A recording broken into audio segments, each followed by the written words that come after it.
से कोड़ी दी जवानी बचाऊ लागे कोई दी घाटाई दे बरबा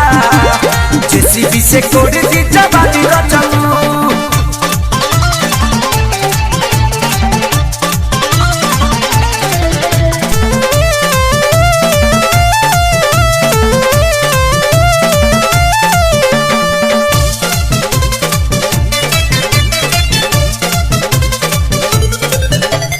सनी लीवन के फिगर देखी ना पता मोर चौहदी हो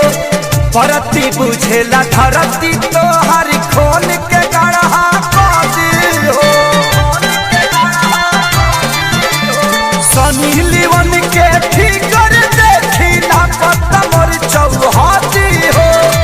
परती बुझेला धरती तो हर खोल के गढ़ा कदी हो सैया डूब चालू पड़ता मशीन जोड़े बढ़ जाता मोर परेशानी रचबू लागे कई दी घाटई दे बरबा जेसीबी से कोड़ी दी जवानी रचबू लागे कई दी घाटई दे बरबा जेसीबी से कोड़ी दी जवानी रचबू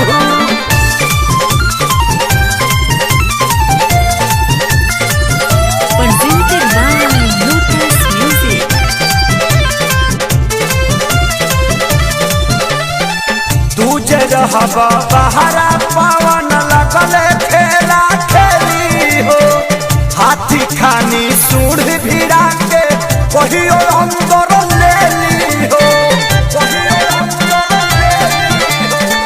तू जरा हवा बहरा पवन लगले खेला खेली हो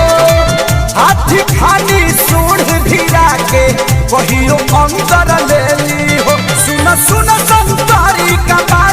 घर घुमाई हंडिल खेसारी तोहरे खानी रचबू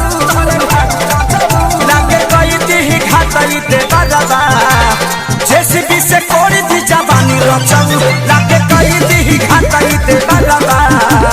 जेसीबी से कोड़ी दी जवानी रचबू लागता में बड़ी डार होइला फड़ा के घरी एगो बात रउआ से कहतानी रचबू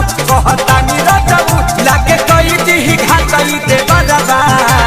जेसीबी से कोड़ी दी जवानी बचाऊ लागे कोई दी घाटई दे बरबा जेसीबी से कोड़ी दी जवानी बचाऊ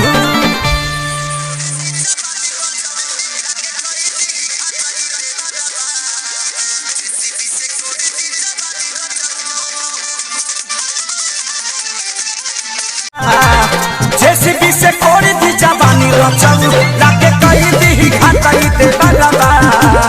जेसीबी से कोड़ी दी जवानी रचबू लागता में बड़ी डार होइला फड़ा के घरी एगो बात रउआ से कहतानी रचबू लागे कई दी घाटई दे बरबा जेसीबी से कोड़ी दी जवानी रचबू लागे कई दी घाटई दे बरबा जेसीबी से कोड़ी दी जवानी रचबू